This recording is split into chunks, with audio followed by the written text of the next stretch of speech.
سورہ طٰہٰ میں اللہ رب العالمین نے فرمایا من اعرض عن ذکری فإن له معیشة ضنکا ونحشره یوم القیامة اعما۔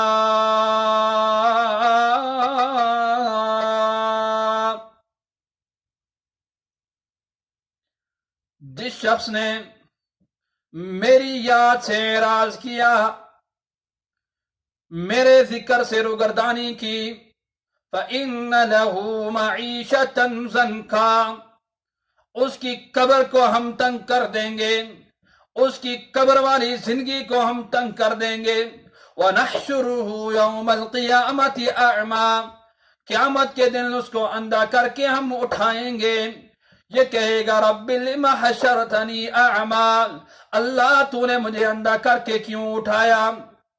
اللہ رب العالمین جواب دیں گے كَذَلِكَ أَتَتْكَ آيَاتُنَا فَنَسِيتَهَا وَكَذَلِكَ الْيَوْمَ تُنْسَى، دنیا میں اسی طرح ہماری آیات تیرے پاس آئی تھی، ہمارا قرآن تیرے پاس آیا تھا، قرآن مجید کی آیات تیرے پاس واضح موجود تھی، تو نے دنیا میں اس قرآن مجید کو بلا دیا تھا، قرآن مجید کو اہمیت نہیں دی تھی۔ وَكَذَلِكَ الْيَوْمَ تُنْسَى، آج کے دن تو بلا دیا گیا ہے۔ آپ سوچ رہے ہوں گے کہ یہاں پہ تو ذکر کا ذکر ہے، تذکرہ ہے، قرآن کا تو لفظ ہی نہیں ہے، تو پتہ نہیں یہ مولوی صاحب اپنی طرف سے کیوں قرآن میں جو ہے یہ معنی کر رہے ہیں۔ اپنی طرف سے نہیں ہے۔ سورۃ الحجر میں اللہ رب العالمین نے قرآن کا ذکر کہا ہے، فرمایا اِنَّا نَحْنُ نَزَّلْنَا الذِّكْرَ اِنَّا نَحْنُ نَزَّلْنَا الذِّكْرَ وَإِنَّا لَهُ لَحَافِظُونَ، بے شک ہم نے اس ذکر کو نازل کیا اور ہم ہی اس کے حفاظت کرنے والے ہیں۔ اس ذکر سے مراد قرآن مجید ہے۔ پھر آپ کا اعتراض ہوگا کہ آپ نے جو ہے یہاں معیشت ضنکا کا معنی قبر کی زندگی کیوں کہا، قبر کی زندگی کی تنگی کے بارے میں کیوں کہا، دنیا کی زندگی کہہ دیتے؟ تو اس کا جواب یہ ہے کہ مفسر قرآن عبداللہ بن عباس نے اس کی تفسیر کی ہے کہ اس سے مراد عذاب قبر ہے۔ عذاب قبر ہوگا اس شخص کو، عذاب قبر اس شخص کو ہوگا کہ جس شخص نے قرآن مجید کو بلا دیا، روگردانی کی، اعراض کیا، قرآن کو جو اہمیت نہ دی، وقت نہ دیا۔ دو طرح کے عذاب ہو رہے ہیں یہ، ایک قبر میں عذاب، قبر میں عذاب ہو رہا ہے اس کو کہ اس کی قبر کی زندگی تنگ کر کے رکھ دی جائے گی قرآن کو وقت نہ دینے کی وجہ سے، اور جب قبر سے اٹھایا جائے گا تو دوسرا عذاب نبینا کر کے اٹھایا جائے گا، آنکھیں جو ہے اس کی لی جائیں گی، بصارت اس سے چھین لی جائے گی، اور پھر رب سے جب مکالمہ ہوگا وہاں پر بھی رسوائی ہوگی، اور اس کو اپنے جو کیا ہوا جو اس نے گناہ تھا اس کے بارے میں بتلا دیا جائے گا کہ یہ جب وہاں پہ اعتراض کرے گا یہ کیسا انصاف ہے، دنیا میں تمہیں دیکھتا تھا، جب مجھے دفنایا گیا تب بھی میری بینائی تھی، آج کیوں میری بینائی لی گئی؟ کہا جائے گا کہ دنیا میں تیرے پاس ہماری آیات آئی تھی، تو نے ان کو اہمیت نہ دی۔ نوجوانوں ذرا سوچو اس وقت جو ہے ہم اللہ کو کیا جواب دیں گے؟ آج اگر ہمارے ارد گرد ہمارے چھوٹے بھائی جو ہے ان کو قرآن کا نہیں پتا، قرآن نہیں پڑھ رہے، تو ہماری ذمہ داری بنتی ہے کہ ہم ان کو قرآن پہ لگائیں، قرآن کی تعلیم انہیں دلوائیں۔ آج اگر ہمارے بڑے بزرگ جو ہیں ان کو قرآن نہیں آتا تو ہماری ڈیوٹی بنتی ہے کہ ہم ان کو قرآن سکھلائیں۔ اس میں کوئی عار نہیں ہے، کوئی جو ہے وہ چیز نہیں ہے۔ قرآن ایک ایسی معجزاتی کتاب ہے، ایسی معجزاتی کتاب ہے، اگر تو صحیح ماہر جس کو قرآن آتا ہے وہ تلاوت کرتا ہے تو اس کو اللہ رب العالمین جو ہے عزت والے فرشتوں کے ساتھ جو ہے اس کو ساتھ نصیب کریں گے۔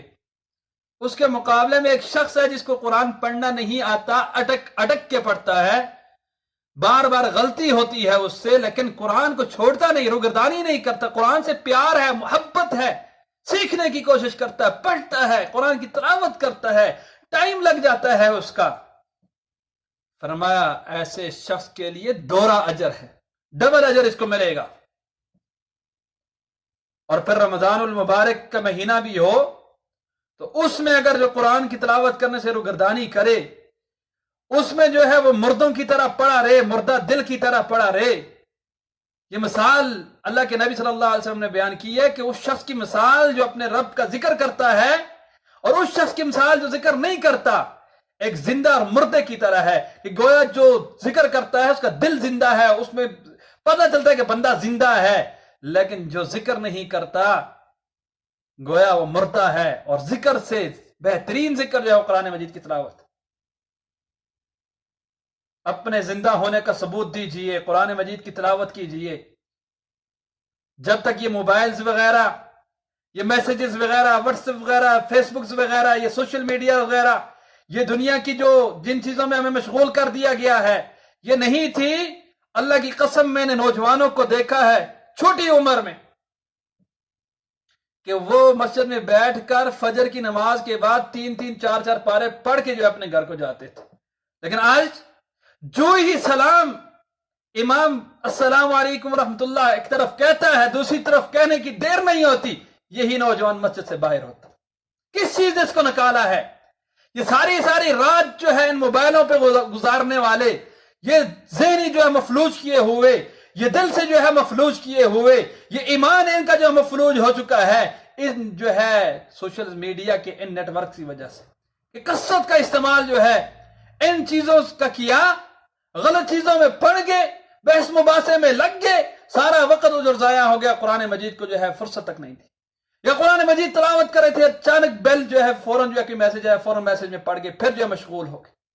میرے بھائیوں ایسا نہیں کرنا چاہیے، بلکہ رمضان المبارک کے مہینے کو غنیمت جان کر، رمضان المبارک کے مہینے کو غنیمت جان کر تلاوت کرنی چاہیے. قرآن مجید اس مہینے میں سیکھنا چاہیے.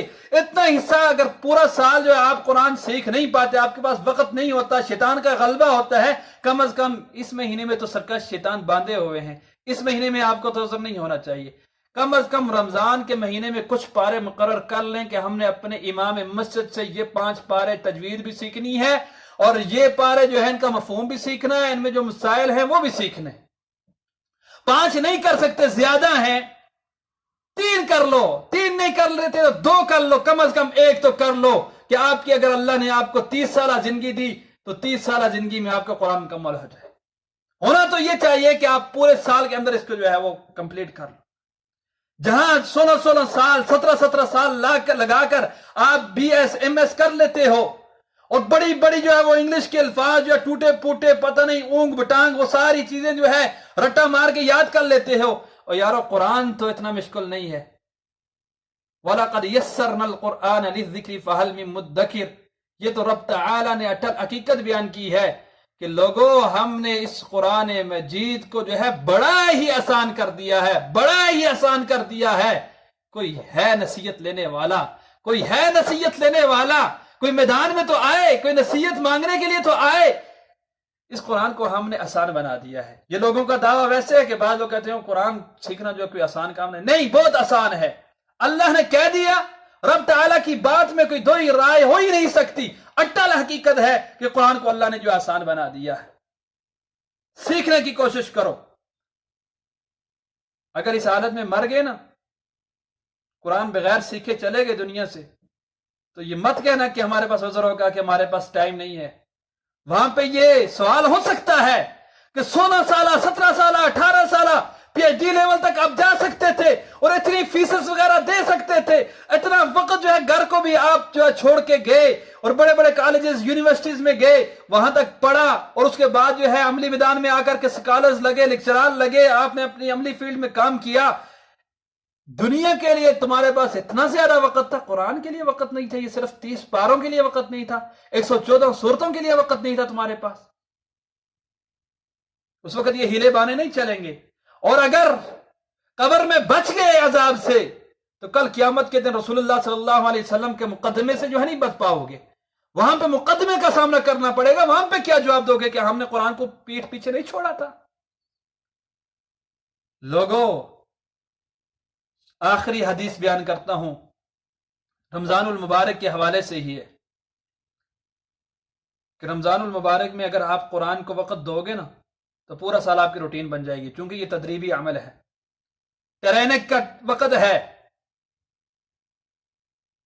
اور قرآن مجید کی تلاوت رمضان المبارک میں اگر آپ ایک حرف تلاوت کرو گے، آپ کو ایک حرف کی 10 نیکیاں نہیں ملیں گی، 10 نہیں۔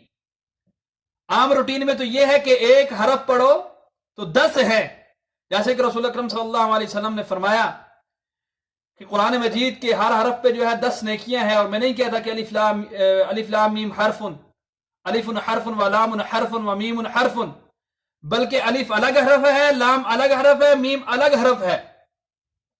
تو گویا عام روٹین میں جس نے الف کی تلاوت کی، گویا اس نے 10 نیکیاں حاصل کر لی، اور رمضان المبارک میں اگر الف کی تلاوت کی تو 10 کو 700 کے ساتھ ضرب دو تو یہ 7000 نیکیاں بنتی ہے۔ 10 نیکیوں کو، جو عام روٹین میں 10 نیکیاں ملنی تھی قرآن مجید کے ایک حرف کی تلاوت پر، رمضان المبارک کی اتنی عظمت اللہ نے رکھی ہے، اور قرآن کا اس کے ساتھ گہرا تعلق رکھا ہے کہ رمضان المبارک میں ایک حرف کی تلاوت آپ کرو گے، الف کی تلاوت خلوص دل کے ساتھ کرو گے، ٹھہر کر کرو گے، معنی مفہوم سمجھ کے کرو گے، تو اللہ رب العالمین 10 نیکیوں کو 7000 نیکیوں کے بدلے کر دیں گے۔ اور یہ 7000 الف لام میم جب کہو گے تو 7000 کو 3 کے ساتھ ضرب دو تو یہ 2,10,000 نیکیاں بنتی ہیں۔ 2,10,000 نیکیاں صرف الف لام میم کی تلاوت پر۔ کتنا وقت لگا؟ 2-3 سیکنڈ نہیں لگے۔ 3 سیکنڈ میں اگر آپ کو 2,00,000 نیکیاں مل سکتی ہیں، یارو بتلاؤ 1 گھنٹہ اگر آپ روزانہ تلاوت کرو، 1 گھنٹہ قرآن کو سیکھنے کے لیے دے دو، تو کتنی زیادہ جو ہے آپ کو نیکیاں مل سکتی ہیں، کتنی زیادہ آپ نیکیاں سمیٹ سکتے ہو، اپنا نامہ اعمال نیکیوں سے بھر سکتے ہو۔ اور پھر اس کے علاوہ جو پچھلے دروس میں نے بیان کی کہ قرآن مجید جو ہے سفارشی ہوگا، وہ سفارش الگ، اور پھر اس سے بڑھ کر جو ہے قرآن مجید کا اس کے ساتھ گہرا تعلق الگ، اور پھر جو ہے ذکر اذکار کے جو اپنے فوائد ہیں وہ الگ، اور قرآن مجید جو شفاعت ہے وہ الگ۔ یعنی دیگر فضائل کو اگر ایک طرف رکھ لیا جائے، ان کو چھوڑ دیا جائے کہ ان فضائل کو الگ رکھ کر کے ان کو نہ دیکھا جائے، صرف ایک فضیلت کو دیکھ لیا جائے کہ یہ فضیلت کے الف لام میم کی تلاوت پر، یہ 3 حرف کی تلاوت پر 2,10,000 نیکیاں مجھے 1 سیکنڈ میں مل سکتی ہیں، 2 سیکنڈ میں مل سکتی ہے۔ تو یارو پورے گھنٹے میں اگر میں 1 پارہ تلاوت کر لوں، آدھا پارہ تلاوت کر لوں، یا جو ہے 1 پاؤ تلاوت کر لوں، تو کتنی لاکھوں جو ہے، کتنی جو ہے کروڑوں جو ہے نیکیاں جو ہے میں اپنے نامہ اعمال میں درج کروا سکتا ہوں۔